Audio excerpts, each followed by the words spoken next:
Assalamualaikum warahmatullahi wabarakatuh. Halo semuanya teman-teman, selamat siang, selamat datang kembali di channel kesayangan kita, channel Ilo Entry, dan masih bersama saya Ilo.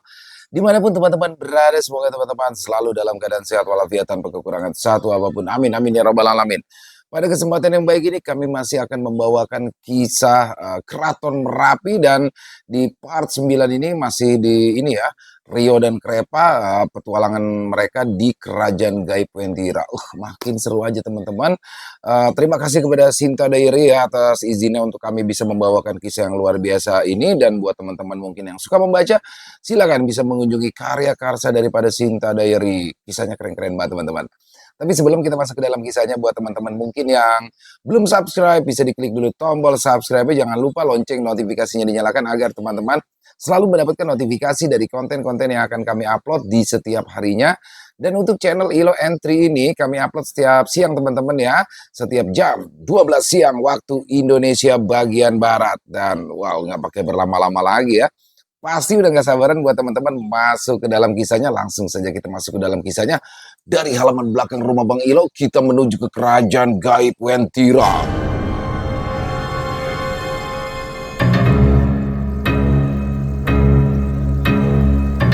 Pangeran pertama, Kerajaan Wentira. Keraton Merapi, part 9.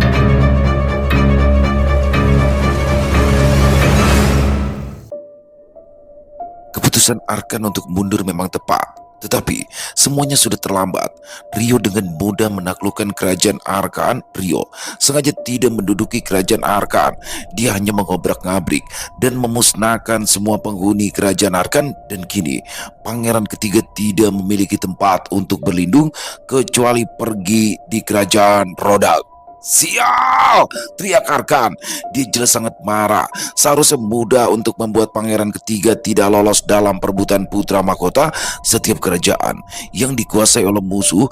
Pangeran yang bertanggung jawab atas kerajaan tersebut akan gugur dan tidak dapat berpartisipasi lagi dalam perebutan putra mahkota. Tapi yang dilakukan oleh Rio hanyalah membuat kerajaan Arkan terlihat mengenaskan, tidak layak huni, dan menjadi tempat yang sangat buruk.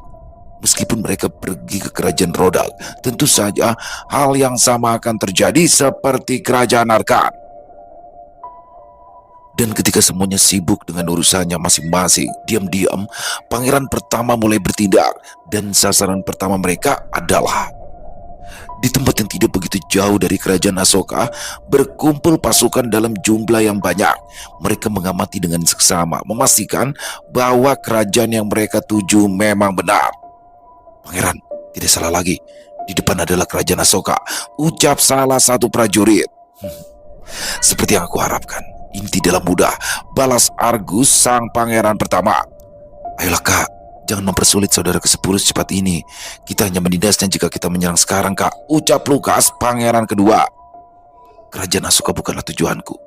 Aku hanya ingin melihatnya saja. Lagi pula, jika kita menyerang, kita hanya akan mengalami kekalahan total, jelas Argus. Wah, kakak sampai menilai setinggi itu terhadap saudara ke-10. Aku tahu saudara ke-10 itu tidak lemah, tapi saut Lukas. Terlepas dari kemampuan saudara ke-10, yang perlu diperhatikan adalah Panglima Besar Maras. Bahkan Panglima Besar Ares terus memperingatkanku untuk jangan menyinggungnya. Dan kau bisa melihat reaksi pasukan kita saat ini setelah melihat kerajaan Asoka, ucap Argus. Lukas baru menyadari bahwa para pasukan yang mereka bawa mengalami tekanan yang membuatnya ketakutan, padahal jarak kerajaan Asoka masih sangat jauh. Tapi aura hitam yang menyelimuti kerajaan Asoka sudah membuat para prajurit ketakutan, bahkan beberapa sudah pingsan. Apaan ekspresi para prajurit ini? Kita bahkan berada di tempat yang jauh, tapi mereka sudah merasakan ketakutan yang hebat, gumam Lukas dalam hati. Kau sudah paham sekarang Lukas. Ayo, kita tinggalkan tempat ini. Kita menuju ke tempat saudara ke-77. Kita mulai dari kerajaan Aslan, ucap Argus, kemudian memerintahkan pasukannya untuk putar balik. Di atas tembok benteng pertahanan kerajaan Asoka, di atas bangunan menara pengawas, berdiri sosok hitam yang sedang memperhatikan pasukan pangeran pertama yang sedang mundur. Pangeran pertama cukup menarik. Dia mengambil keputusan yang tepat untuk tidak menyerang kembali. Krepa mungkin bukan tandingan pangeran pertama, tapi jika dia bertemu dengan anakku Rio, dia tidak akan sanggup melawannya. Meskipun pangeran pertama dilatih oleh Ares sekalipun, gumam Maras. Sepertinya kerajaan Aslan akan sial kali ini. Belum reda rasa letih pasukan Aslan, mereka masih harus bertempur kembali melawan pasukan pangeran pertama dan kedua. Mungkin ini adalah batas yang bisa dilalui oleh kerajaan Aslan. Di sisi lain, di mana Arkan dan Rodit berada, Arkan terpaksa meninggalkan kerajaannya karena kondisinya yang tidak memungkinkan untuk ditinggali.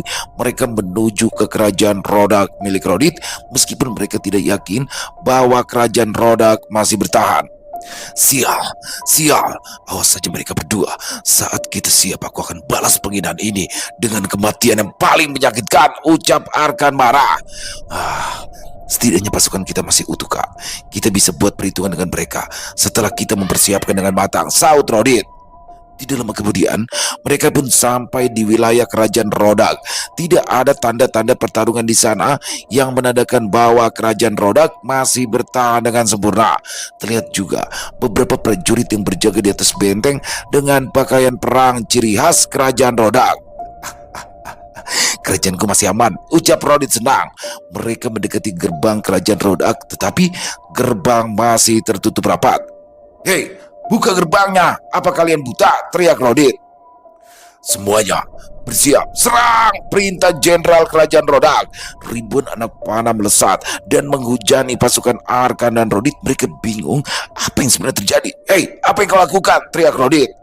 Kami tidak sudi dipimpin oleh raja sepertimu. Saudara kami menderita karena dirimu. Mulai sekarang kami bukan lagi bagian dari kerajaan Rhodak, balas jenderal sang penjaga gerbang. Kemudian bendera kerajaan Rhodak diturunkan dan menjadi bendera kerajaan yang baru, yaitu bendera dari kerajaan Asoka. Aku sudah menunggu kalian cukup lama, ucap Rio yang berdiri di atas benteng. Sebelumnya, saat Rio ingin menyerang kerajaan Rhodak, penanggung jawab kerajaan Rhodak saat itu langsung menyerah tanpa perlawanan, tetapi dengan syarat mereka ingin meminta bantuan untuk memberikan pelajaran kepada rajanya, yaitu Rodit. Rodit bersikap semena-mena terhadap penduduk kerajaan, membunuh siapapun mereka hanya karena persoalan sepele. Penduduk asli kerajaan hidup dalam ketakutan saat Rodit berkuasa. Rio setuju. Karena mereka menyerah, Rio bisa memanfaatkan waktu untuk merencanakan kejutan untuk Rodit. Dendam para penduduk kerajaan Rhodak akhirnya terlampiaskan. Semua pasukan yang dibawa oleh Rodit adalah pasukannya sendiri. Tidak ada satupun prajurit dari kerajaan Rhodak yang Rodit bawa, karena pasukan asli kerajaan Rhodak tidak bisa mengimbangi kebiasaan yang dilakukan oleh pasukan Rodit. Sebagian besar pasukan yang milik pangeran ketiga dan keenam semuanya mati. Pangeran ketiga terpaksa mundur, tapi sayangnya Rodit tidak sempat melakukan itu. Ratusan anak panah menancap di tubuh Rodit. Tentu anak panah biasa tidak akan bisa membunuhnya. Rio sudah bisa memperkirakan itu dan menambahkan energi mara di setiap ujung anak panah. Meskipun tidak memiliki efek yang korosif, setidaknya sedikit energi mara yang berada di ujung panah bisa menjadi racun mematikan. Energi mara yang ada di ujung anak panah akan masuk ke dalam organ dalam dan menggerogotinya perlahan. Kalian kira kalian bisa membunuhku dengan panah seperti ini, ucap Rodit. Ya, Rodit memang terlihat biasa saja. Dengan santainya dia mencabuti anak panah yang menancap di seluruh tubuhnya. Hal itu membuat para prajurit ketakutan jika Rodit kembali lagi menguasai kerajaan Rhodak. Kenapa kalian takut? Serahkan saja padaku. Slap, ucap Rio. Kemudian dia menghilang dan berada di depan Rodit. Oh, aku ingat kau. Bukankah kau anak panglima besar? Memangnya kenapa kau berani berada di sini? Berarti kau juga siap untuk mati. Cedung. Kapak besar Rodit melayang menghantam ke arah Rio, tapi sayang, kapak tersebut hanya mengenai tanah hingga terbelah. Tenaganya yang luar biasa. Meskipun Rodit sudah terkikis oleh energi mara, dia masih mampu mengeluarkan tenaga yang begitu besar. Namun sayangnya Rodit hanya menyerang angin. Sial. Kenapa aku secapek ini hanya mengayunkan beberapa kali serangan? Apa senjata ini semakin berat? Atau jangan-jangan kondisiku yang tidak baik-baik saja? Aku harus segera menyelesaikan pertarungan ini, gumam Rodit. Rodit mulai kelelahan tanpa sebab. Dia semakin kepayahan mengayunkan kapak besarnya. Dia tidak menyadari bahwa dirinya telah terkontaminasi oleh energi mara. Karena vitalitas Rodit sangat besar, energi mara mulai menyerang vitalitasnya. Semakin lama Rodit akan semakin lemah. Kemudian energi mara akan menyerang bagian jiwa lainnya. Berhentilah menghindar pengecut, ucap Rodit marah. Kau itu sudah sangat kepayahan, Pangeran Keenam. Menyedihkan sekali, balas Rio. Lawan aku secara langsung jika kau berani. Jangan hanya menghindar seperti pengecut, tantang Rodit. Oh baik, sesuai keinginanmu. Ayo maju, balas Rio. Bodoh, tidak ada yang bisa melawanku secara langsung. Bahkan kakak pertama sekalipun. Ini akan menjadi akhir buatmu, gumam Rodit. Tidak, mustahil. Aku ada yang terkuat. Aku tidak mungkin kalah. Rodit, Pangeran Keenam gugur dalam pertarungan. Mungkin benar Argus bukanlah tandingan Rodit dalam adu kekuatan, tetapi seperti yang dikatakan oleh Maras, bahkan Argus saja tidak akan mungkin bisa melawan Rio dari segi apapun. Meskipun Rodit dalam kondisi prima, Rio masih bisa menang dengan mudah. Wow! Teriakan prajurit kerajaan Rodak menggema. Mereka benar-benar kegirangan melihat Rodit mati dengan kepala terpenggal. Sebagian prajurit Rodit mengikuti pangeran pertama. Kini akan menjadi situasi yang sulit baginya.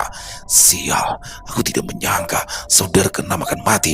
Apa yang harus aku lakukan sekarang? Gumam Arkan. Di wilayah kerajaan Aslan berada, pasukan pangeran pertama sudah tiba tidak jauh dari benteng pertahanan kerajaan Aslan.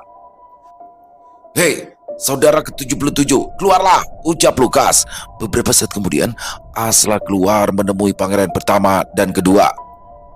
Aku tidak menyangka kakak akan berada di sini, jawab Asla. Saudara ke-77, aku tidak ingin mempersulitmu untuk menghindari korban yang tidak diperlukan. Aku mohon menyerahlah, ucap Argus.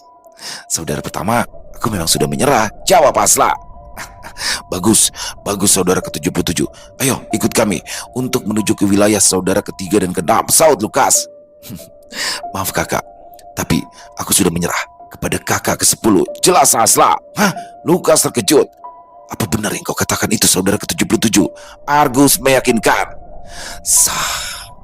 Lama tak berjumpa saudara pertama dan kedua, ucap Krepa. Ini tidak akan berjalan dengan baik. Negosiasi gagal, kata Lukas. Keempat pangeran itu saling berhadapan. Situasi buruk bisa saja terjadi. Pangeran pertama harus memutuskan dengan hati-hati. Krepa tidak bisa diremehkan, dia tahu itu. Gugurnya pangeran keenam Rodit menyebar dengan cepat hingga sampai ke pusat istana Wentira. Tidak ada yang lebih kehilangan oleh sosok kejam seperti Rodit kecuali istri keenam, ibunda dari Rodit.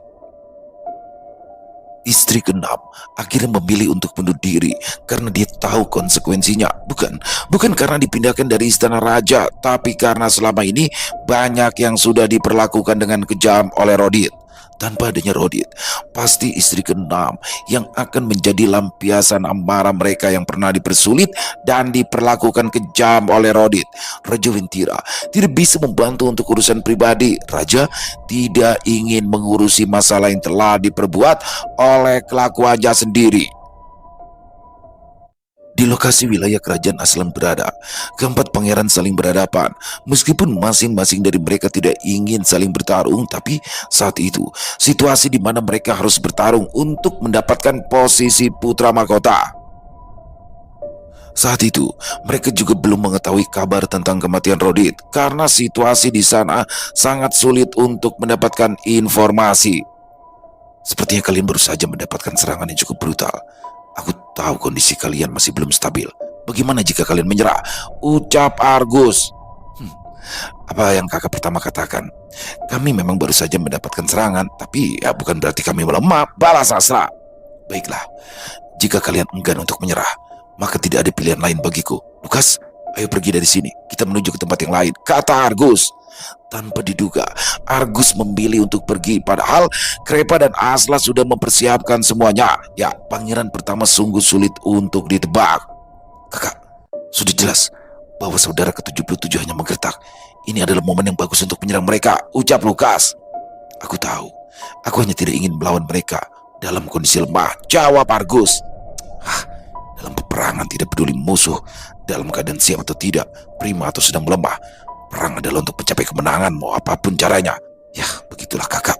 Sebagai seorang kakak tertua, dia masih sangat peduli dengan semua adik-adiknya. Meskipun dalam situasi sekarang, ini tak ada lagi hubungannya dengan saudara. Semua adalah musuh dan musuh. Tidak terkecuali gumam Lukas. Akhirnya, Argus menyasar ke kerajaan tanpa tuan. Bahkan, kerajaan tanpa tuan yang sebelumnya dikuasai oleh Rodit sengaja tidak dia serang. Hanya menyerang 3 kerajaan tanpa tuan lainnya yang masih belum dikuasai oleh pihak manapun. Di tempat Arkan berada, dia tidak mungkin kembali ke kerajaan yang sudah hancur. Dia terpaksa harus merebut kerajaan tanpa tuan untuk dia singgahi sementara waktu sambil mengumpulkan kekuatan. Namun, sayangnya Arkan terlambat. Semuanya sudah dikuasai oleh pangeran pertama. Saat itu juga Arkan bertemu dengan rombongan pangeran pertama. Wah, kebetulan macam apa ini? Baru saja kami ingin ke tempatmu, saudara ketiga, ucap Lukas.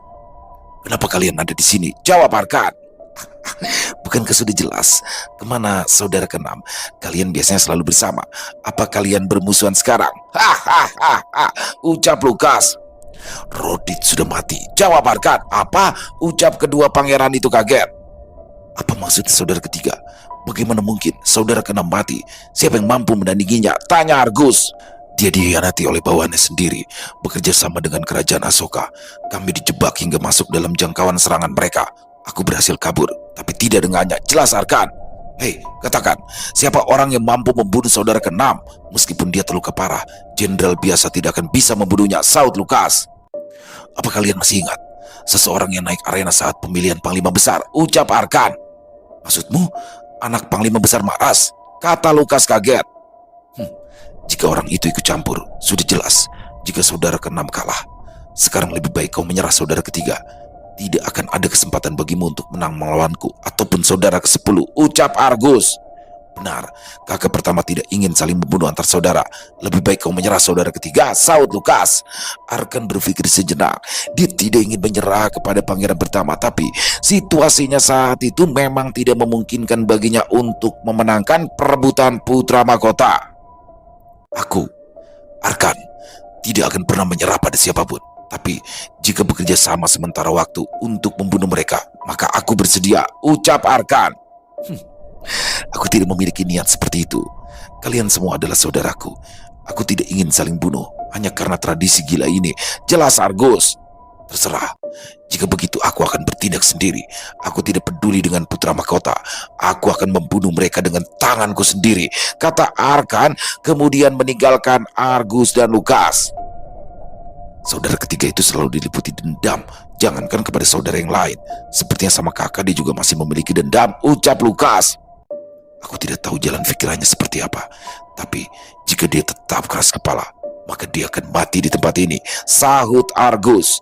Arkan adalah perwujudan dendam. Rodit adalah simbol kejahatan. Argus adalah bentuk dari kedamaian. Lukas adalah perwujudan dari kesabaran. Syara adalah simbol keindahan. Lunar adalah bentuk kasih sayang. Sedangkan Asoka adalah simbol kehidupan, dan seterusnya.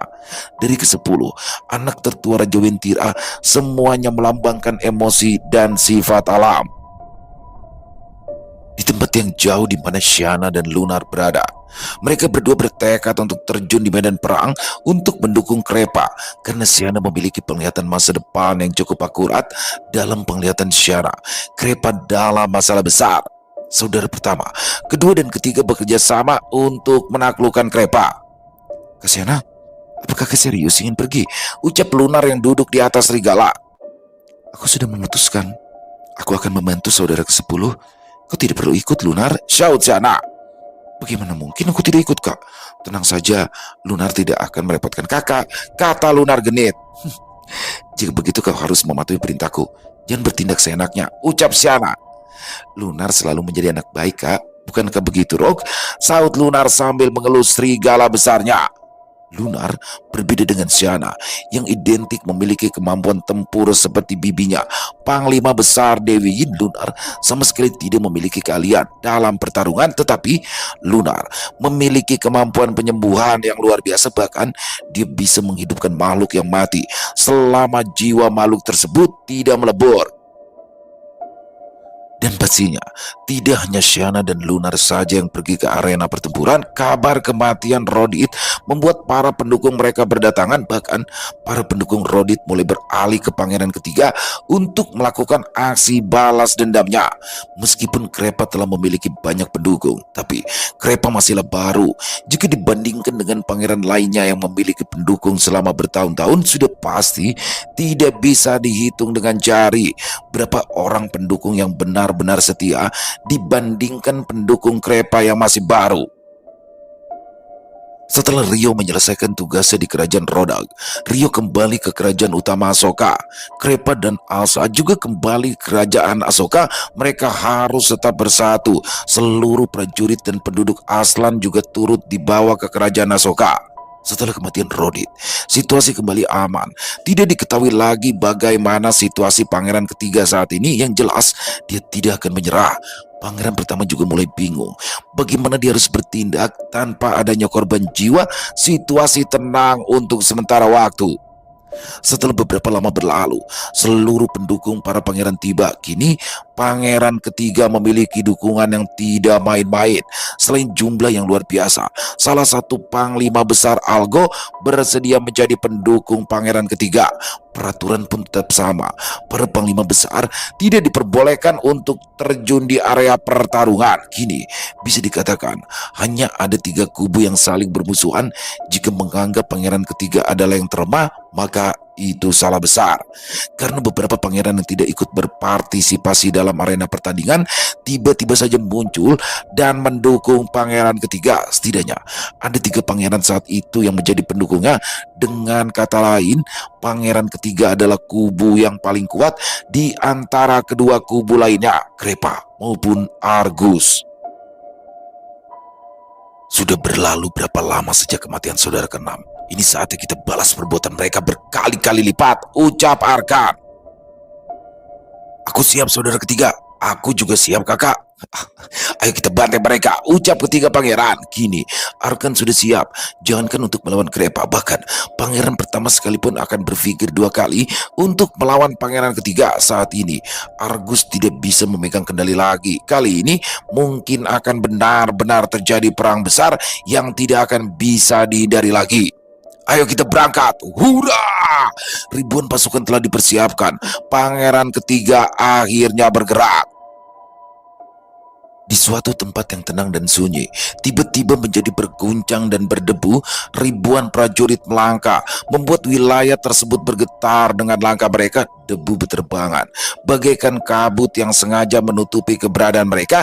Pangeran ketiga dengan santainya duduk di tandunya yang terbuat dari emas yang berkilauan. Dalam keadaan terdesak saja, Arkan masih memiliki sikap angkuh. Apalagi sekarang ia punya segalanya untuk menaklukkan siapapun, jangankan hanya melawan saudaranya. Dia bahkan percaya diri mampu menggulingkan tata ayahnya, kerajaan Wentira. Di wilayah kerajaan Asoka, kedatangan Shyana dan Lunar disambut sangat meriah. Sambutan tersebut bukan atas perintah Krepa maupun Asla, tetapi inisiatif dari penduduk kota Asoka sendiri. Kecantikan Putri Shyana terkenal di seluruh pelosok negeri Wentira. Banyak yang menantikan sedikit senyuman dari Putri Shyana. Shyana sendiri selalu memasang raut muka yang dingin dan ketus. Meskipun begitu, tidak sedikit pun mengurangi kecantikannya. Konon, yang pernah melihatnya secara langsung Shyana tersenyum, mereka bisa mati karena bahagia. Meskipun yang datang mendukung Krepa hanya Shyana dan Lunar, pasukan yang mengikuti Shyana tidak main-main. Saking banyaknya, ada beberapa prajurit yang terpaksa berkemah di luar benteng. Kak Shyana, Kak Lunar, senang bertemu dengan kalian, ucap Asla. Oh, saudara ke-77, lama tidak berjumpa kau semakin tampan. Bagaimana kabar saudari ke-15, istri Asla, saut Lunar. Pujian kakak membuatku malu. Istriku baik-baik saja. Kenapa kalau Lunar ikut ke sini? Tanya Asla.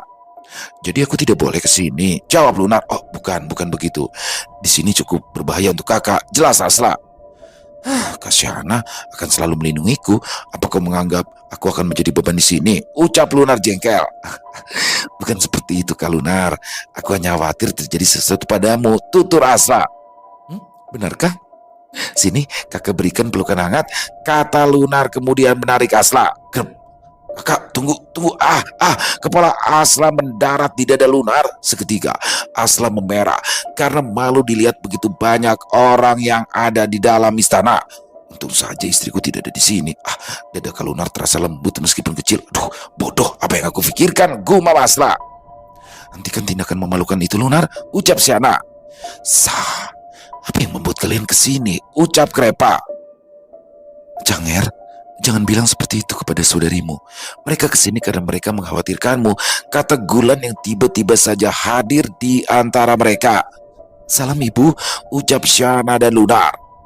Di saat mereka sedang berbincang, kerajaan Asoka kedatangan lagi sosok pendukung yang cukup berpengaruh. Dia adalah putri keempat Raja Wentira yang terkenal akan pasukan khususnya prajurit Lotus. Prajurit Lotus adalah kumpulan prajurit wanita yang sangat tangguh. Bahkan mereka mampu menyaingi prajurit teratai dalam hal kekuatan. Pintu gerbang Asoka terbuka lebar. Siapa lagi yang datang? Entahlah. Itu pasukan wanita. Jangan-jangan, ya tidak salah lagi. Itu pasti putri keempat, ucap beberapa prajurit di dalam gerbang. Putri keempat merupakan saingan Putri Syana dalam hal kecantikan. Sebetulnya Putri Syana tidak memperdulikan soal itu. Sebelum Syana lahir, putri keempat yang memiliki nama Dewi Agni adalah wanita tercantik yang pernah ada. Namun saat Syana lahir dan dewasa, wanita tercantik menjadi milik Syana. Dewi Agni juga tidak terlalu mempermasalahkan hal itu karena sudah sewajarnya kecantikan akan digantikan yang lebih muda. Meskipun Syana adalah wanita tercantik di kerajaan Wentira, kecantikan Dewi Agni masih bisa membius makhluk yang ia temui. Dewi Agni adalah perwujudan dari nafsu jelmaan rubah berekor 9. Siapapun lelaki yang membuatnya tertarik, maka dia akan mendapatkannya bagaimanapun caranya. Dewi Agni juga murid dari salah satu panglima besar Dewi Yin. Prajurit Lotus sebetulnya adalah milik dari Dewi Yin yang diserahkan kepada Dewi Agni. Soal kemampuan tempur, jelas Dewi Agni lebih tinggi daripada Syana. Dewi Agni adalah wanita terkuat di bawah Dewi Yin. Inikah kerajaan Asoka? Ucap Agni. Kakak keempat, ucap Lunar. Selamat datang Agni, terima kasih telah berkunjung, ucap Gulan. Salam Nyonya Gulan, ini pertama kalinya kita bertemu. Aku tidak menyangka kalau Anda secantik ini, balas Agni. Sanjunganmu berlebihan. Jika tidak keberatan, kau bisa memanggilku ibu, kata Gulan. Baik ibu, jawab Agni. Apa yang membawamu ke sini kakak Agni? Ucap Syana. Tentu saja aku akan memberikan dukunganku. Apa kau keberatan saudariku? Jawab Agni. Bukan seperti itu kakak. Kau yang selama ini netral tiba-tiba memberikan dukungan kepada saudara ke-10. Pastinya akan banyak yang curiga akan hal ini, ucap Syana. Kenapa? Kau tidak mempercayai kakakmu ini Syana? Saut Agni. Sudahlah kalian berdua, semuanya berkumpul di sini pasti memiliki tujuan yang sama. Jangan saling menaruh curiga, kata Gulan. Baik, supaya jelas akan aku katakan. Aku diperintahkan oleh guru untuk mendukung saudara ke-10. Sebetulnya aku tidak mau ikut campur dalam perebutan putra mahkota, tapi guru memintaku untuk melindungi manusia itu. Jelas Agni. Manusia? Apakah Tuan Rio manusia? Ya, kenapa aku tidak menyadarinya? Jadi selama ini kita memiliki dukungan dari manusia. Apa jangan-jangan paling besar juga seorang manusia? Ucap beberapa jenderal yang ada di dalam istana terkejut. Bawahan saudara ke-10 itu manusia. Lunar juga tidak bisa menutupi keterkejutannya. Dia bukan bawahanku, tapi rekan sekaligus guru pertamaku, saut Krepa. Ya, selama ini identitas Rio yang tahu hanyalah Nyonya Gulan, Asla Syana, Panglima Besar Baras dan Raja Wentira. Kalian Rio adalah bersembunyi, tentu saja. Dia bisa menyembunyikan identitasnya sebagai manusia. Jika sedari awal semuanya tahu bahwa Rio adalah manusia, maka semuanya akan menargetkan Rio karena keberadaan manusia adalah sesuatu yang spesial, khusus manusia yang memiliki kemampuan seperti mereka. Di wilayah kerajaan Argus berada, pangeran pertama juga kedatangan banyak pendukung. Beberapa dari mereka adalah pangeran yang sebelumnya tidak ikut berpartisipasi dalam perebutan putra mahkota. Mereka datang hanya untuk memberikan dukungan. Mau bagaimanapun, Argus lebih pantas menjadi putra mahkota daripada pangeran manapun. Argus juga sudah tahu bahwa pangeran ketiga sudah bergerak. Dia dan Lukas tahu siapa yang ingin diserang oleh pangeran ketiga. Argus mempersiapkan pasukannya dan bersiap-siap. Pangeran pertama, kali ini tidak akan mudah bagimu. Aku sarankan kau tetap di sini. Aku masih bisa melindungimu. Algo dan Maras mahir dalam serangan jauh. Aku takut mereka melanggar pelaturan. Hentikan niatmu dengan alasan saudara. Di sini adalah perang. Ikatan saudara tidak dibutuhkan di sini. Ucap Panglima Besar Ares. Benar sekali apa yang dikatakan oleh Panglima Besar kakak. Jangan sampai membuat keputusan salah, sahut Lukas. Ya, itu benar. Tapi kami akan tetap mengikuti keputusan kakak pertama. Juga begitu, ya kami percaya dengan keputusan kakak, ucap beberapa pangeran lainnya. Argus kembali berpikir, memang sulit baginya untuk mencegah terjadinya perang. Jika itu saudara ke-10, mungkin Argus masih bisa mendiskusikannya. Tapi saudara ketiga bukanlah sosok yang mudah untuk dibujuk. Ditambah lagi, sekarang Arkan memiliki kekuatan yang cukup besar. Jika Argus gegabah, maka dia sendiri yang akan menerima akibatnya. Baiklah, ancaman terbesar kali ini adalah saudara ketiga. Sebelumnya saja dia masih keras kepala. Sekarang dia pasti akan jauh lebih arogan. Aku memutuskan untuk melawan saudara ketiga. Bagaimanapun situasinya, saudara ketiga harus mundur. Aku akan mencoba untuk melunak. Tapi jika tidak bisa, mungkin aku akan benar-benar membunuhnya. Cedek, ucap Argus sambil mengepalkan tangannya. Tempat dia berpijak langsung retak hanya dengan niat membunuhnya. Semangat inilah yang aku tunggu-tunggu. Sudah lama aku tidak melihat semangat membara seperti ini. Aku juga tidak akan menahan diri. Aku tidak peduli dengan mereka. Selama mereka berani menantang, aku anggap mereka musuh. Gumam Lukas. Argus sudah bertekad. Dia tidak mungkin mengingkari ucapannya sendiri.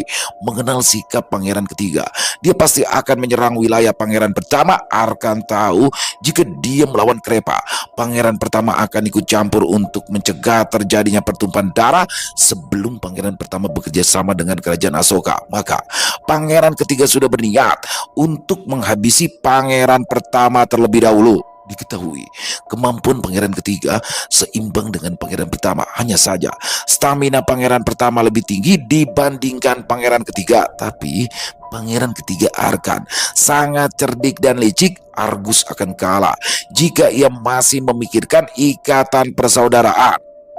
Seperti yang telah Argus perkirakan, Arkan benar-benar berniat untuk menyerang kerajaan Argus. Terlihat ribuan prajurit Arkan sudah bersiap tidak jauh dari kerajaan Argus. Kakak pertama, keluarlah. Jangan menjadi pengecut, ucap salah satu pangeran yang mencoba memprovokasinya. Tanpa ragu-ragu, Argus keluar dengan pasukan yang sudah ia siapkan. Dia masih tetap tenang dan menyambut pangeran ketiga. Argus mungkin tidak akan menyerang saudaranya dengan alasan apapun, tetapi jika ada yang berani melecehkan, dia tidak peduli jika itu ayahnya sendiri. Argus pasti akan memberikannya pelajaran. Argus menghampiri mereka, disusul Lukas dan beberapa pangeran lainnya. Tidak ada keraguan lagi di mata Argus. Tradisi yang menurutnya gila itu mungkin akan ia ikuti sesuai arus. Jika dia tetap mempertahankan persaudaraan, mungkin dia sendirilah yang akan mengalami kerugian. Dulu, saat Argus masih muda, dia tidak tahu bahwa dia bertempur dengan para pamannya dalam perebutan putra mahkota. Saat ayah Argus belum menjadi raja, dia bertempur mati-matian melawan musuh-musuh ayahnya yang tak lain adalah para saudara ayahnya sendiri. Argus hanya meyakini saat itu adalah musuh. Dia masih belum bisa memahami kebenaran. Saat Argus mampu berpikir tentang kebenaran, ia mulai berencana untuk mengubah tradisi kejam tersebut. Tapi nyatanya Argus sangat naif. Apa gunanya merubahnya jika yang lainnya banyak yang menginginkannya? Untuk mewujudkan itu semua, Argus harus bertindak dengan tegas. Itulah yang ada di pikiran Argus saat ini. Wah, sejak kapan saudara muda berani mencela kakak pertama? Apa kalian sudah kehilangan rasa hormat? Ucap Lukas. Hei Lukas, ini adalah perang. Buat apa bawa-bawa kehormatan segala? Jawab pangeran ke-60. Kalian bahkan sudah kehilangan kesopanan. Bagaimana menurut kakak pertama? Kata Lukas. Biarkan saja, tidak perlu dengarkan mereka. Jawab Argus. rumor itu ternyata benar. Kakak pertama pengecut. Sia-sia aku menghormatimu. Hei, aku menantangmu bertarung, Argus. Majulah. Apa kau ingin bersembunyi di celana ibumu? Hahaha. Ucap pangeran ke-20.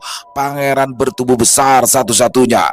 Provokasi demi provokasi dilakukan oleh pihak pangeran ketiga, Lukas, juga hanya tertawa mengikuti mereka. Mungkin mereka tidak akan berhasil jika mencoba membuat Lukas marah, tapi Argus berbeda. Saat dia sudah memutuskan sesuatu, ia melakukannya hingga selesai. Keputusan Argus untuk melawan saudara sudah jelas. Dia katakan provokasi yang sengaja dilakukan oleh pihak pangeran ketiga hanyalah untuk memancing emosional pangeran pertama. Dan saat pangeran pertama sudah tersulut emosi, mereka akan diam dan baru memutuskan untuk bernegosiasi. Tapi sayangnya pangeran pertama tidak marah, tapi dia langsung bertindak. Syut, jedung. Tanpa basa-basi, Argus langsung menyerang pangeran ke-20. Tubuh besarnya terpental. Setelah terkena pukulan telak dari Argus, ratusan prajurit mati seketika terkena benturan tubuh pangeran ke-20. Siapa lagi? Siapa lagi yang ingin berduel? Ayo, majulah, tantang Argus. Pangeran ke-60 gemetar melihat pangeran pertama bertindak. Ya, dia hanya besar mulut saja, tidak berani bertindak dengan tindakan. Lumayan untuk serangan tiba-tiba. Apa kau pikir bisa mengalahkan aku dengan pukulan seperti itu? Ucap pangeran ke-20. Bagus sekali saudara ke-20. Jika kau bisa mengalahkannya, maka aku akan memanggilmu dengan sebutan kakak pertama, kata pangeran ke-60. Aku suka kata-katamu saudara ke-60. Lihatlah, aku remas dia sampai gepeng. Ucap pangeran ke-20 senang. Dia kemudian menghampiri Argus dengan percaya diri. Kedua tangannya mencengkram Argus. Grup. Menjeritlah minta ampun Argus. Aku tidak ikut berpartisipasi dalam arena pertandingan bukan karena aku takut dan lemah. Itu karena aku krak. Pangeran ke-20 belum sempat menyelesaikan ucapannya, tiba-tiba saja kedua tangannya patah, jari-jarinya terbalik dan lengannya menjadi sangat mengenaskan. Seharusnya kau pura-pura mati saja saat kakak memukulmu tadi. Tahu sendiri akibat meremehkan kakak, ucap Lukas. Kakak pertama, semua ini adalah perintah kakak ketiga. Aku hanya jedung, trat. Pukulan Argus mengenai dadanya dan berlubang. Seketika pangeran ke-20 gugur di area pertarungan saat bertanding. Argus tidak akan berhenti hingga lawan menyerah atau imbang, tapi saat bertarung Argus akan memastikan kemenangan dengan membunuh musuhnya. Sial, kakak ketiga, apa yang harus kita lakukan? Ucap pangeran ke-60. Kenapa tidak perintahkan pasukan untuk menyerang saja, Kak? Posisinya saat ini dekat dengan kita, sahut pangeran ke-79. Kau benar saudara ke-79. Semuanya serang dia bersamaan, habisi dia, perintah pangeran ke-60. Posisi Argus memang dekat dengan pasukan musuh. Memang itu kesempatan bagus untuk menyerang. Tentu saja pihak Argus tidak tinggal diam. Beberapa jenderal memimpin untuk melakukan serangan balasan. Argus mundur dan perang antar prajurit pun terjadi. Akhirnya perang antar saudara tidak bisa dihindarkan lagi. Arkans dari tadi diam. Dia hanya mengamati pergerakan Argus, tidak peduli dengan saudara yang mendukungnya mati. Kakak, apa kau baik-baik saja? Kata Lukas. Tidak ada yang perlu dikhawatirkan, Lukas. Tadinya aku membunuh saudara ke-20 hanya sebagai peringatan, tetapi mereka justru menggila, jawab Argus. Mereka pasti sudah dicuci otaknya dengan berbagai kata-kata muslihat yang diucapkan saudara ketiga, tutur Lukas. Kini telah menjadi pertarungan antar prajurit yang melibatkan banyak makhluk yang tidak bersalah, tapi mereka sebagai seorang prajurit tidak keberatan untuk melakukannya. Bagi mereka, peperangan adalah sumber prestasi. Dari perang itulah mereka bisa mendapatkan posisi lebih tinggi dan jabatan yang ingin mereka kejar. Sebagai seorang pangeran, mana tahu sulitnya memanjat dari bawah ke atas karena mereka terakhir sudah memiliki kedudukan yang tinggi. Tapi tidak dengan Argus. Sedari kecil dia selalu bersikap rendah hati. Ia selalu pergi berperang diam-diam sebagai seorang prajurit biasa. Jadi Argus bisa tahu sulitnya menjadi seorang bawahan. Banyak kisah yang dilalui hingga Argus menjadi seorang pangeran yang sangat bijaksana. Semua itu dimulai saat Argus masih berumur belasan tahun. Saat itu, Argus berumur 15 tahun. Dia terlahir dalam kondisi perang. Argus hanya tahu bahwa ayahnya, Raja Wentira saat ini memiliki banyak musuh. Dia tidak tahu tentang perebutan putra mahkota saat itu.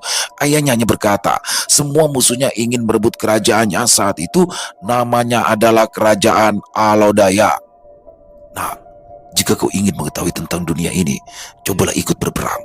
Dengan kemampuanmu kau bisa menggantikan posisi ayah sementara untuk memimpin pasukan, ucap ayah Argus Zen. Baik ayah, aku siap. Tapi aku ingin merasakan seperti apa menjadi seorang prajurit biasa.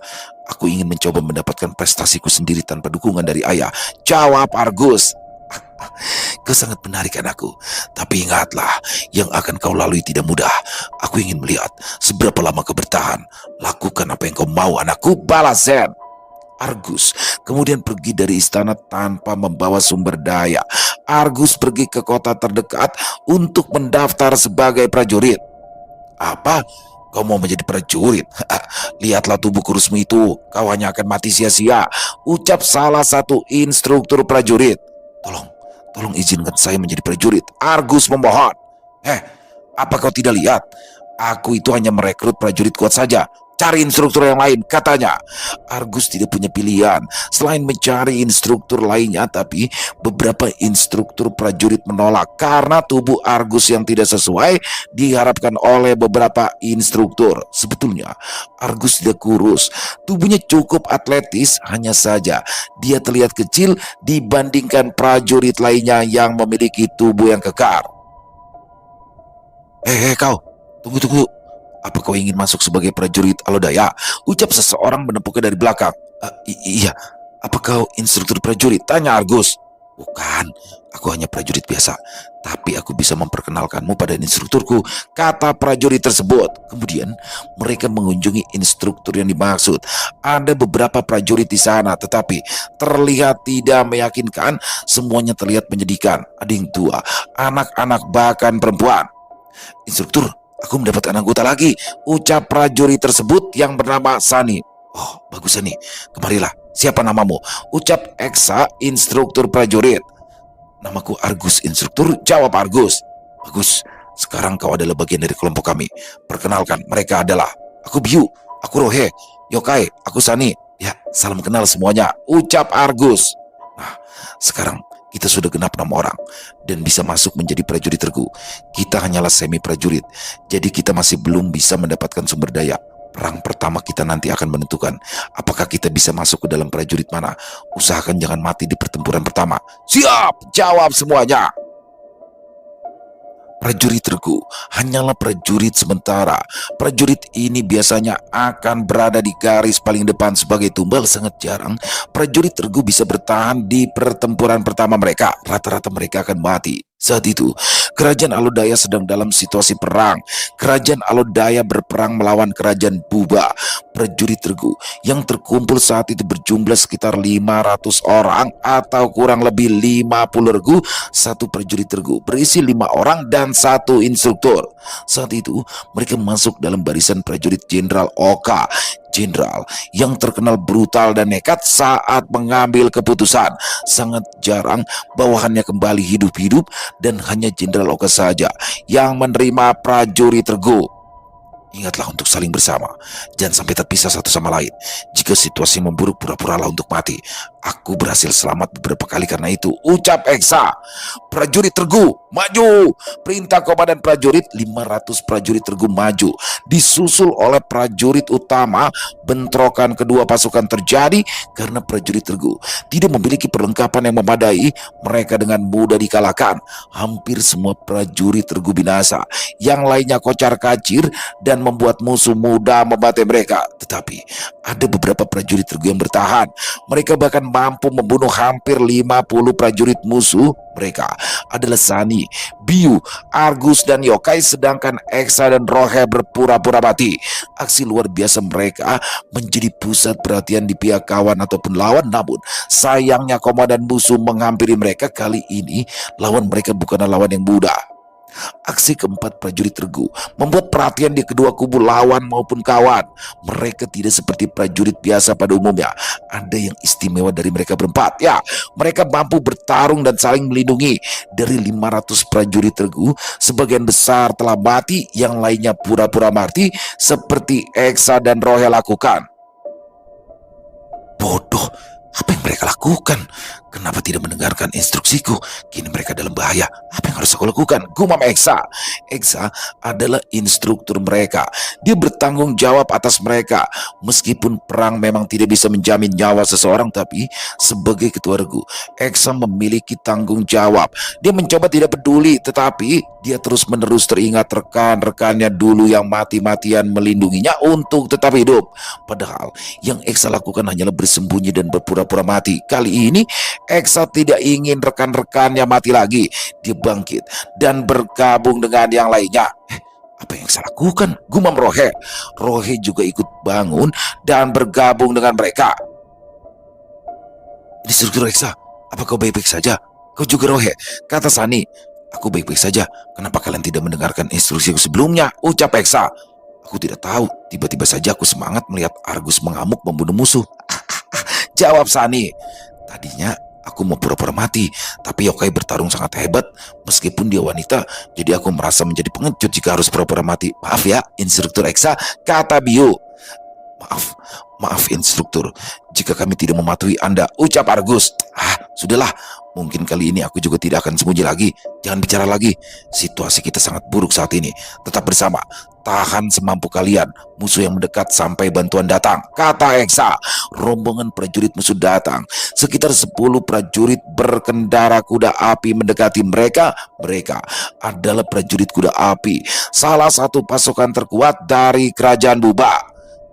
Ternyata mereka hanyalah prajurit rakyat jelata. Habisi mereka, jangan sisakan satupun. Perintah komandan musuh. Siap komandan. Beberapa prajurit kuda api menghampiri mereka dengan kecepatan penuh. Mereka tidak akan bisa kabur ataupun bersembunyi lagi. Tamat sudah riwayat mereka. Diam, nanti kita ketahuan, ucap prajurit regu yang pura-pura mati. Kali ini mungkin aku tidak akan selamat. Senang bisa bertempur bersama kalian, ucap Eksa. Tapi mereka harus berusaha mati-matian untuk membunuhku. Rohe, kau tetap bersama instruktur. Yang lainnya ikut aku menghadang prajurit kuda hitam, kata Sani. Serat, serat, serat. 9 prajurit musuh tumbang. 9 prajurit kuda api kalah menghadapi serangan kombinasi 4 orang tersebut. Hampir saja kita menang, ucap Sani. Terlalu dini Sani merayakan kemenangan. Sosok besar dengan tombaknya tiba-tiba menyerang dari belakang. Tang, dum.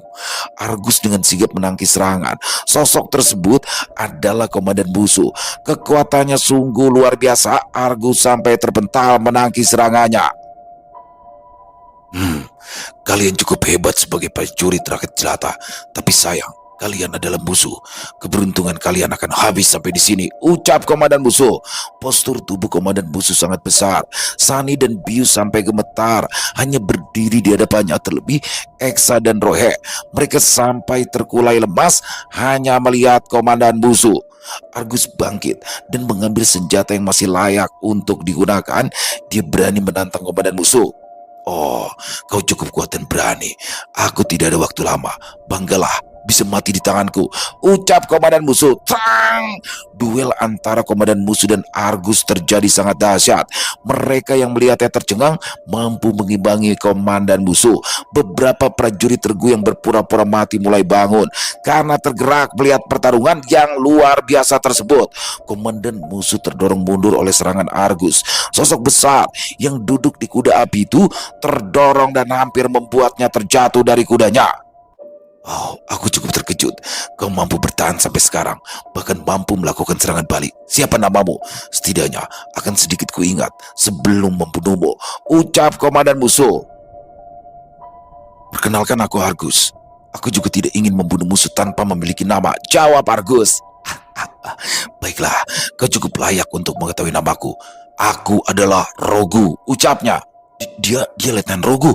Mana mungkin wakil jenderal musuh ada di sini?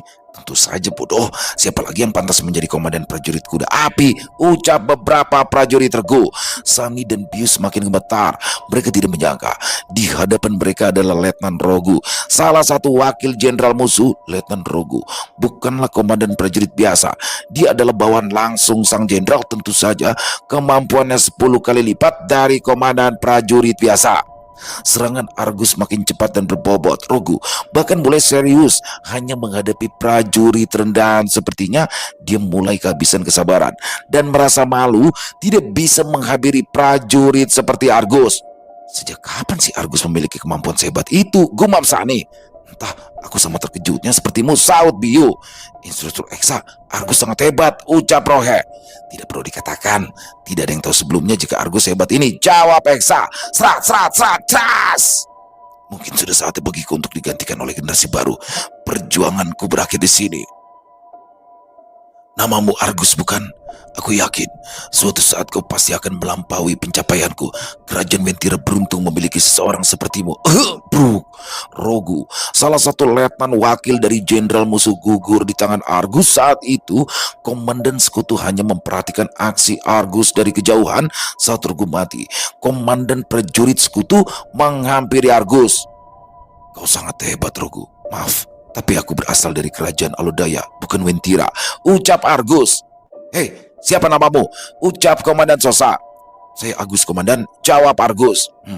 Letnan Rogu telah dikalahkan oleh Argus dari prajurit Regu, teriak Komandan Sosa. Wah! Teriakan kemenangan menggema di pihak sekutu. Moral prajurit Alodaya seketika melambung. Teriakan paling keras terdengar oleh para prajurit Regu yang masih selamat. Mereka ikut bangga meskipun tidak mengenal siapa itu Argus. Yang penting sama-sama dari prajurit Regu. Gugurnya Letnan Rogu membuat pertempuran hari itu berakhir dengan kemenangan di pihak Alodaya.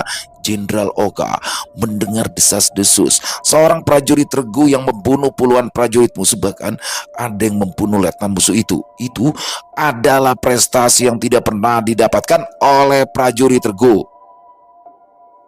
Sebelumnya, Jenderal Oka penasaran prajurit mana yang mampu membunuh seorang letnan di base pertahanan militer milik Alodaya. Prajurit Regu kini boleh dihormati. Mereka bahkan diizinkan untuk berkumpul bersama prajurit utama di dalam base. Mereka saling membicarakan aksi mereka dalam perang tersebut.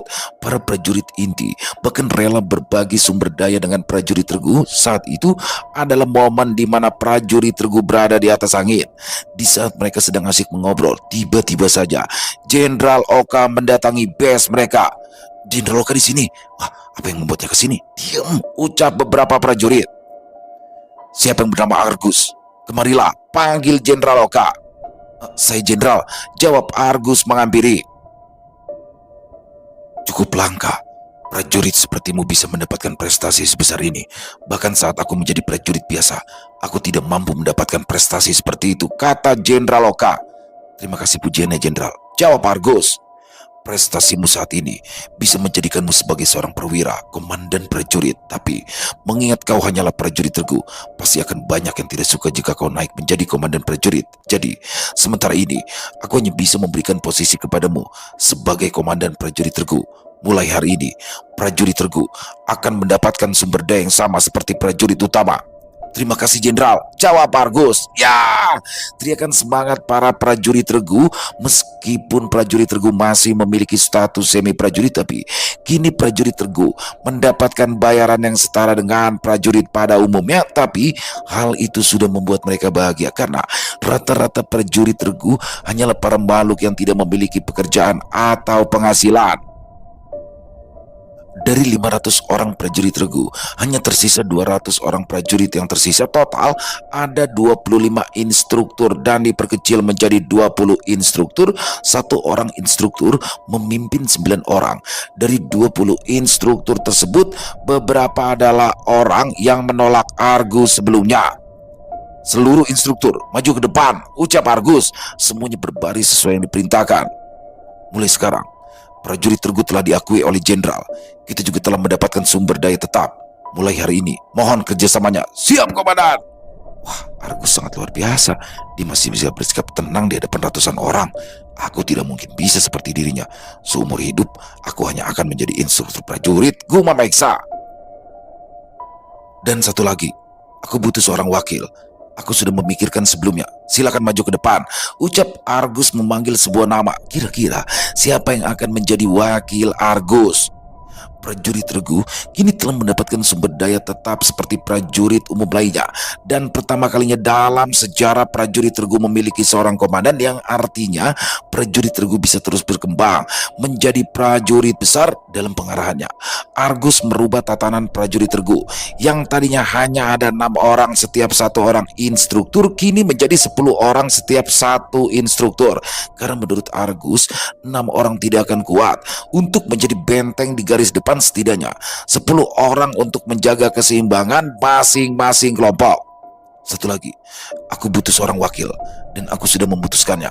Instruktur Eksa, silakan maju ke depan, kata Argus. Aku, kata Eksa bingung. Instruktur Eksa, kau itu pantas mendapatkan penghargaan ini. Jika bukan karena idemu yang pura-pura mati, kita semua pasti sudah mati benar, ucap Rohe. Instruktur X maju dengan malu-malu. Dia sangat gugup. Tidak pernah dia akan mendapatkan penghormatan sebagai seorang wakil komandan, bahkan hanya dalam mimpinya. Sekarang, prajurit Regu telah memiliki pemimpin. Ini adalah awal pertama bagi Argus sebagai seorang pemimpin. Waktu terus berlalu. Prestasi demi prestasi telah Argus raih. Entah itu pertempuran kecil atau besar, kini prajurit Regu tidak bisa diremehkan atas kepemimpinan Argus. Prajurit Regu telah mencapai 700 prajurit. Saat itu, Argus mengerti dan banyak belajar dari mereka, orang-orang dari kalangan rendah. Susah dan senang mereka lalui bersama, kesedihan atas gugurnya rekan seperjuangan dan kebahagiaan atas prestasi yang mereka dapatkan. Itulah cara hidup mereka, tidak mudah dan penuh bahaya. Jangankan seorang pangeran, seorang bangsawan saja tidak akan pernah merasakan sulitnya menjadi orang di kalangan bawah. Hei kalian, jika aku bisa mendapatkan posisi sebagai seorang jenderal, aku ingin mesejahterakan orang-orang dari kalangan bawah. Mereka sangat layak mendapatkan sumber daya yang sama, mengingat kesetiaan mereka terhadap kerajaan Alodaya tidak lebih rendah daripada bangsawan, ucap Argus. Aku percaya kau bisa melakukannya, Kapten. Buktinya saja sekarang kita memiliki 700 anggota dan semuanya berasal dari kalangan bawah, ucap Komandan Regu Rohe.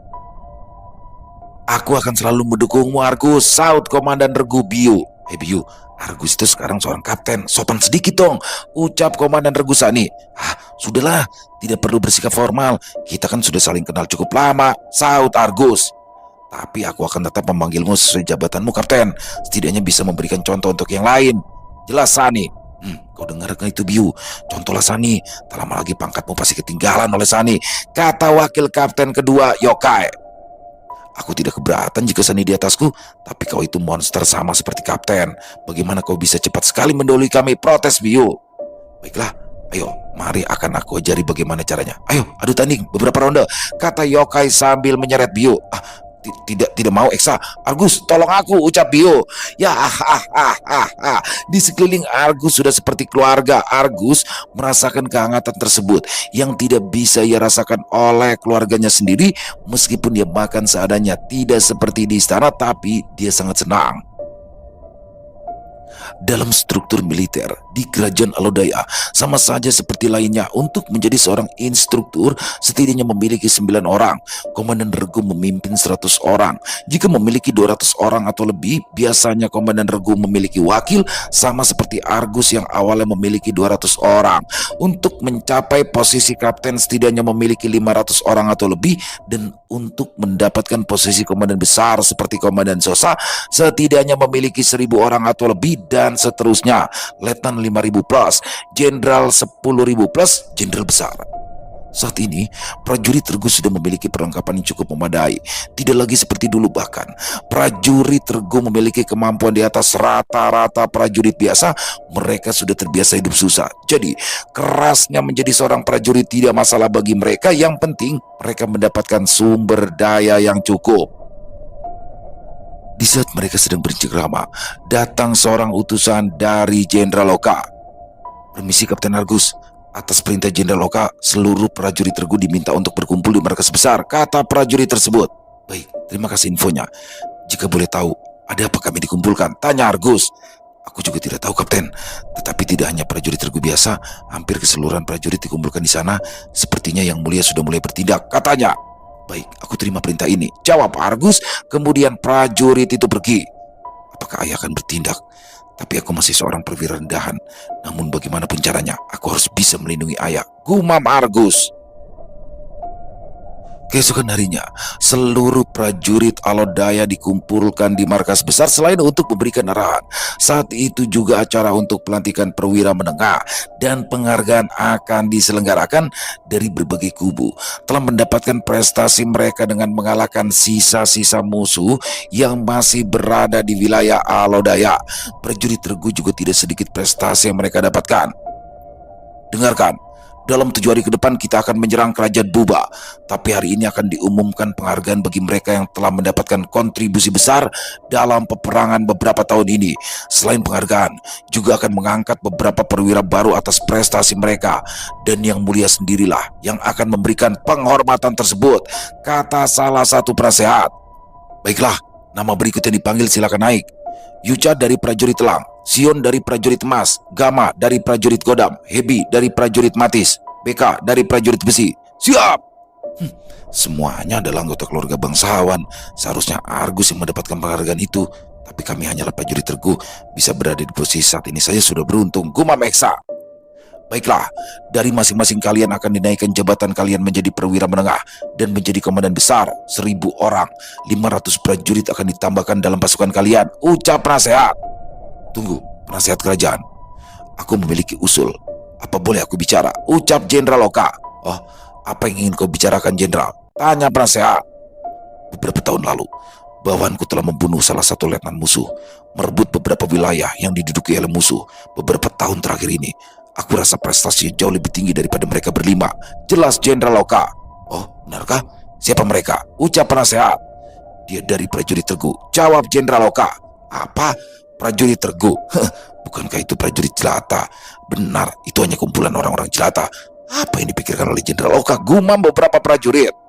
Jenderal Oka, mereka itu hanyalah prajurit rendahan. Apa yang bisa diharapkan dari mereka? Ucap penasehat.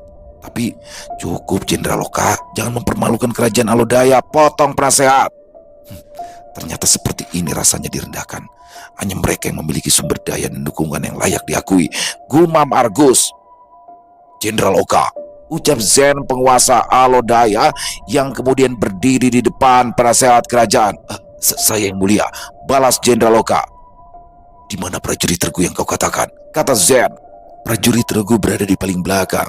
Barisan prajurit di depannya memberikan jalan untuk prajurit Regu maju ke depan. Mereka lah prajurit Regu yang mulia. Jawab Jenderal Oka. Argus berusaha untuk menutupi wajahnya. Dia tidak ingin sang ayah mengenalinya, tapi Zen tahu bahwa anaknya masuk dalam bagian prajurit Regu.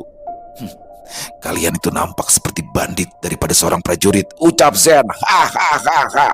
Semuanya yang ada di sana menertawakan. Kemudian Zen mengangkat tangannya dan semuanya diam. Siapa kapten prajurit Regu? Kemarilah, kata Zen. Yang mulia, jika ingin menambahkan seorang komandan besar, ada kandidat yang lebih pantas daripada rakyat jelata seperti mereka. Ucap penasehat. Hei, apa kau meragukan penilaianku? Kata Zen. Tidak yang mulia, hamba tidak berani. Kalau begitu diam, tegas Zen. Kapten prajurit Regu, kemarilah, perintah Zen. Salam yang mulia, saya Argus. Jawab Argus menunduk. Baiklah, atas prestasimu di medan perang, aku mengangkatmu menjadi perwira menengah dan mendapatkan posisi komandan besar 1.000 orang. Sebagai tambahan, wilayah timur kerajaan Alodaya akan menjadi milikmu. Semua status kalian akan dinaikkan 2 tingkat menjadi bangsawan rendah. Dan mulai sekarang, tidak ada lagi prajurit Regu. Aku akan memberikan namanya sebagai prajurit teratai. Ya, kebahagiaan tak terkira dirasakan oleh seluruh prajurit Regu. Semua menangis karena bahagia. Tidak bisa diukir lagi bagaimana perasaan mereka saat itu. Kini, prajurit Regu telah menjadi prajurit teratai. Suatu kebanggaan yang tidak terkira bagi mereka selain derajat dinaikkan. Meskipun hanya bangsawan rendah, hal itu tidak akan pernah bisa mereka capai walaupun usaha 7 turunan. Selain itu, mereka juga mendapatkan kehormatan, mendapatkan sebuah nama pasukan yang diberikan langsung oleh Raja Alodaya. Banyak kecemburuan sosial pastinya, tapi siapa yang berani menentang keputusan Zen si Raja Alodaya? Maaf yang mulia, bukankah hadiah yang Anda berikan itu terlalu berlebihan? Untuk penambahan prajurit 1.000, bukankah terlalu banyak? Saya harap yang mulia memberikan sedikit keadilan mereka juga kepada 5 orang yang terpilih sebelumnya, kata penasehat. Jadi, menurutmu apa yang aku berikan terlalu berlebihan? Jadi menurutmu mereka berlima yang terpilih juga bisa membunuh seorang Lethan? Tanya Zen. Ampun, ampun yang mulia, saya salah. 5 orang kapten yang sebelumnya terpilih gemetar. Ya, mereka takut jika Raja Zen mengetes kemampuan mereka. Sebab mereka hanyalah mengandalkan prajurit mereka yang kuat secara individu. Mereka jauh di bawah Argus. Terima kasih ayah telah menutupi identitasku. Sepertinya aku telah diakui oleh ayah. Aku tidak akan mengecewakannya. Prajurit teratai akan aku jadikan sebagai prajurit terkuat di kerajaan Alodaya. Gumam Argus. Tidak ada lagi yang keberatan dengan keputusan Raja Zen. Akhirnya semuanya berjalan dengan lancar. Argus juga mendapatkan hadiah tambahan, sepasang senjata kembar milik ayahnya. Selesai. Wow, luar biasa kisah dari Sinta Diary dan bagaimana Krepa sebagai pangeran ke-10 di kerajaan Gaib Wentira mulai berkibar nih namanya di sini nih, mulai ditakuti dan diperhitungkan dan punya peluang besar untuk merebut putra mahkota. Makin keren aja. Dan di sini juga dimulai ya flashback tentang Argus, pangeran pertama yang memang sangat bijaksana sekali. Dia sebenarnya tidak ingin ada korban jiwa ya. Dia tradisi gila ini sebenarnya pengen dihentikan, tapi ya bagaimana lagi, ini adalah bagian dari tradisi dan dia terpaksa mau nggak mau harus mengikutinya. Luar biasa sekali. Dan yang pastinya teman-teman besok jangan sampai ketinggalan buat part 10-nya karena makin keren aja makin harinya. Dan sekali lagi kami ucapkan terima kasih ya kepada Sinta Diary atas kisah luar biasanya. Dan ada hikmah baik sih di sini yang bisa kita ambil ya. Salah satunya contoh baiknya adalah Pangeran Argus, bagaimana seorang pangeran calon putra mahkota ini mau turun ke bawah, mau memulai semuanya dari bawah. Jadi dia jadi merasakan tuh perjuangan orang-orang dari bawah sehingga dia bisa menghargai itu. Keren banget ya. Kalau seandainya Pangeran Argus benar-benar bisa ada di dunia nyata seperti ini ya, keren. Dan semoga kisah barusan bisa menghibur teman-teman semua para pecinta penikmat horor misteri, lebih khususnya lagi kepada para subscriber dari channel Ilo Entry. Silakan buat yang punya komentar lain, yang punya pendapat lain bisa menuliskan di dalam kolom komentar ataupun hanya sekedar saling menyapa, silakan, insya Allah kami akan menjawab satu persatu. Buat teman-teman yang suka dengan videonya bisa diklik tombol like atau tombol jempolnya, boleh juga dong di share link videonya ini ke teman-teman yang lain agar juga ikut merasa terhibur. Dan buat yang belum subscribe, sekali lagi ayo dong bisa diklik tombol subscribe-nya, jangan lupa lonceng notifikasinya dinyalakan agar teman-teman selalu mendapatkan notifikasi dari konten-konten yang akan kami upload di setiap harinya. Dan kami juga ingin mengucapkan terima kasih ya kepada seluruh teman-teman yang sudah selalu setia mendukung channel kami, yang sudah selalu hadir di setiap harinya, karena teman-teman kami selalu bersemangat berkarya di setiap harinya. Dan di akhir kata saya Ilo mengucapkan permohonan maaf apabila mungkin dalam pembawaan kisahnya barusan ada kata-kata saya yang salah ataupun ada kata-kata saya mungkin yang kurang berkenan. Saya mohon dibukakan pintu maaf yang seluas-luasnya dan sampai berjumpa lagi besok jam 12 siang masih bersama saya Ilo di channel Ilo Entry. Salam sehat, sukses selalu untuk kita semua. Wassalamualaikum warahmatullahi wabarakatuh.